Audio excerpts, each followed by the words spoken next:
The socialist fever in the Democratic Party seems to be spreading after Zoran Mamdani's win in New York City.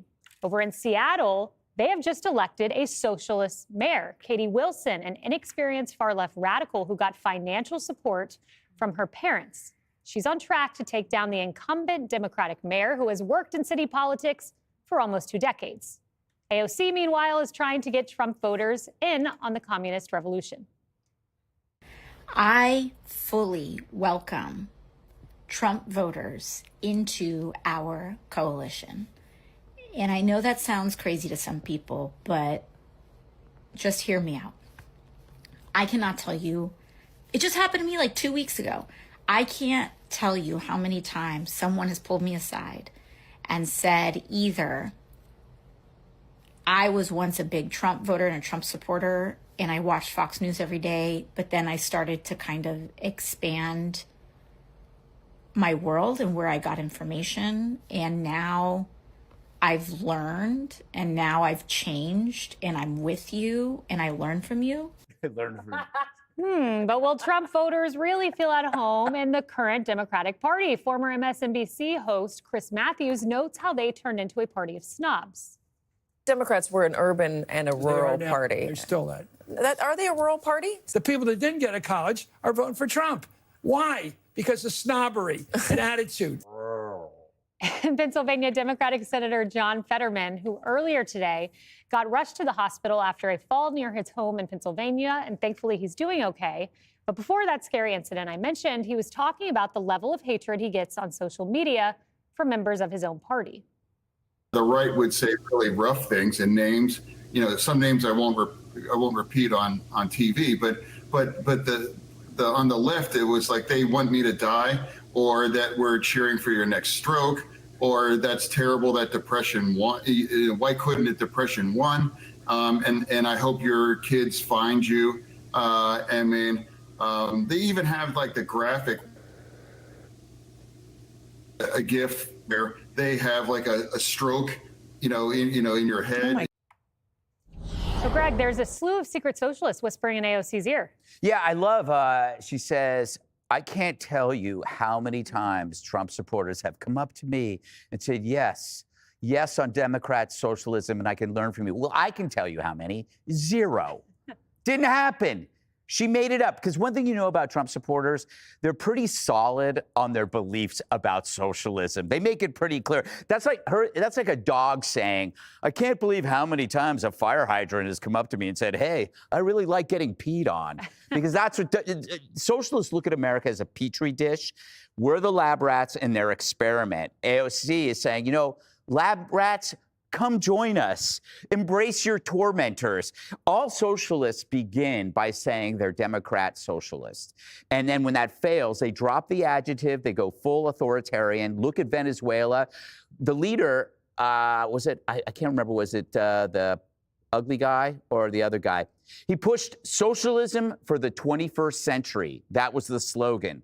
Then he quickly shifted into authoritarianism he took control of the military, took control of the courts, took control of the elections, concentrated power. That's what happens. There's no such thing as Democrat socialism. It's just socialism. There's a class system here. It's the people who make decisions and the rest of us. Trump's role in that bifurcation, he's the agent on behalf of the rest of us. He's our a-hole lawyer that protects us from the elites. AOC pretends that it's the same role that they provide, that you can just simply switch lawyers. Come over to our side. She is actually arguing on the power structure that made our lives hell. Think about everything that she's done. She was for defunding the police, higher taxes, more regulation. She chased Amazon out of New York. She's pro-sanctuary and trans, cashless bail. None of these things any Trump supporter would ever go for, so she's making this whole thing up. As for Fetterman, he touched on the hierarchy of smears. And I said it before, you can call me Hitler, means that I can call you fat. Because in the hierarchy of smears, you left a whole lot of turf under Hitler. We will insult you till the cows come home. Shout out to The View. But we don't wish you're dead. We don't wish you're dead, but it's great because the personal smears hurt more because I can look in the mirror and go, I know I'm not Hitler. But when they look in the mirror, they go, yeah, they're right, I'm fat. You're not fat, Greg. No, I was talking about Haley, you pilgrim. Whoops. I do look like a pilgrim today. Sorry about that. Should have saved it for Thanksgiving. Dana, there's this mixed message where we're told there's no socialist takeover, and yet in Seattle you have a socialist winning. In New York City, you have the whispering socialist, Aoc. Yeah, so I've been pretty interested in all of this for a while because when Zohran Mamdani was on the upswing, I looked around and I said, guys, it's coming to a city near you. And we looked, yes, in Minnesota, he tried but failed. But in Seattle, I was interested in this race because the other guy that was running is a diverse guy who grew up with nothing, worked very hard, worked his way up. And she, again, borrowed money from her parents to do all of this. She and her husband choose to live in a 600 square foot studio apartment with a toddler. And she says, you too can live like me. Right. And now, but the other Democratic choice, and it's not that the guy who worked really hard and worked his way up was a Republican. He's not. He's a Democrat. And he's sitting there looking around going, wait, what? Wasn't I like the poster child for what we were going to be? The DSA has been quietly and systematically working to build their troops. And bad policy will beat no policy every time. They're super smart about it. They know how to organize. They have classes where you can learn how to speak better. They are teaching people how to go and be persuasive. Now, in a lot of ways, to me, it's like the counter to Turning Point USA. And thankfully, Turning Point USA is growing so much. And their mission is assured because of Erica Kirk's stewardship there. And they're going to need them because Peter Thiel, who's an amazing entrepreneur and somebody, a technologist, he also says that it's understandable why younger people today are pulled in this direction because they feel that capitalism is not working for them. So if they're only getting that message and not hearing from anybody else, then that is going to win every single time. And that young white woman, the awful, she is going to end up probably beating the guy who worked his way up through the Democratic Party. And he's now the establishment, and they don't want the establishment. Even if he checks all of the boxes, if he is not socialist, they don't want him. I think that's a fascinating way. I'd not thought about that. The DSA as the other side of the coin to Turning Point. I think that's spot on. It's terrifying, Jesse. I'm not terrified. The socialists don't scare me. If you have a mayor who's out of control and she's a socialist and she runs one of these big cities, the president has to do his job and the governor has to do his job. You're basically babysitting a bunch of children. If they're not going to keep the streets safe, if they're not going to build new housing, you just got to Bigfoot them and come in. Now, the AOC thing. It's funny that she said that because the other day some black lesbian came up to me and she said, I've had it. I'm ultra MAGA. It happens to me all the time. You'd be surprised. I actually know people that went the other way. They were pretty famous. I think his name was Bobby Kennedy. I think Tulsi. I think Musk. I think Rogan. And everybody forgets my good friend Jeff Van Drew. These are people who did leave the Democrat Party and came to be ultra MAGA. And that's fine. You swing back, and people do swing. And that's why, Greg, don't look at me like that. But that's why this administration has to go blank to the wall before the midterms, or else they're going to get whacked on costs. The snob factor. What's changed is 20 years ago, you'd probably do your best to hide your snobbery. Today, you broadcast it. You just casually drop in conversation that, Dartmouth keeps hitting me up for donations. Like, when will they stop? Or like my Guatemalan housekeeper, she left for like 2 weeks. I don't know what I'm going to do.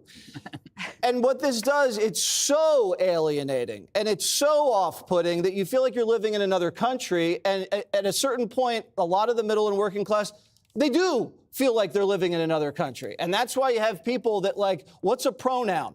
I remember on this show last year, I didn't know what a trans was. I still don't understand what that means. And I don't care how many times Harold tries to explain it. I've never tried to explain it. Greg is right. You hear us talk about Biden. He's sleepy, he's slow, he's corrupt, he's incompetent. But we don't want him dead. But the way they talk about Trump, this guy's a Nazi and needs to die in prison. what they said about Charlie, what they said about Fetterman. And I wrote a book about this. I don't know if you guys remember. It's called Get It Together, still available where books are sold. It's about your deep-seated insecurities. He's gotten me to read the Bible. I'm reading about sin. And this is all based in envy. Now, it's the one sin that doesn't feel good. Wow. And that's what they all have. They're envious. What about the one of murdering someone? Harold, that's a good legacy to leave, getting Jesse to read the Bible. Two most important commandments are love the Lord and love your neighbor as yourself. We'll get to that part I'm going to later. write that down. First off, I'm glad that she's doing what she's doing, Kaylee. Whether you think she's going to be successful or not is a different thing. We've talked around this table numerous times about Democrats who are so monolithic, who are so homogenous in how they go about their work. She at least is saying we're trying to reach out and bring people over.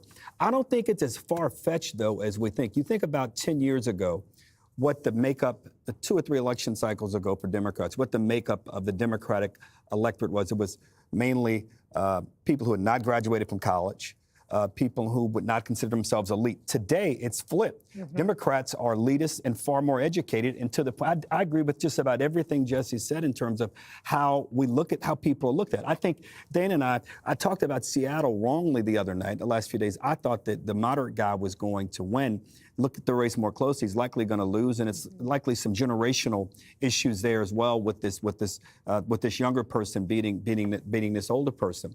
What I do know for a fact is that the best poll in politics are elections, and we had a poll just a few weeks ago. Democrats, we can talk about affordability, we can talk about cost, but we have to come up with answers and ideas. Nothing is permanent, nothing is inevitable in politics. It's all earned. In fact, good politicians, if they deliver, they get reelected. Their ideas are celebrated, and their ideas eventually are the ones that most Americans, as we think about politics, go forward with. So I think it's refreshing to hear. I sometimes disagree with the Congresswoman from Queens, but I like this approach. I'm not convinced around the table that she's having that MAGA supporters are flooding her mailbox and her email and coming up to her on the street as much as she said. But I got to tell you this, the only way Democrats we're going to win nationally, and for that matter, even in big parts around the country, is we're going to have to convince voters that we have not only a better message, but a better plan to make their lives better. So I appreciate her doing what she's doing.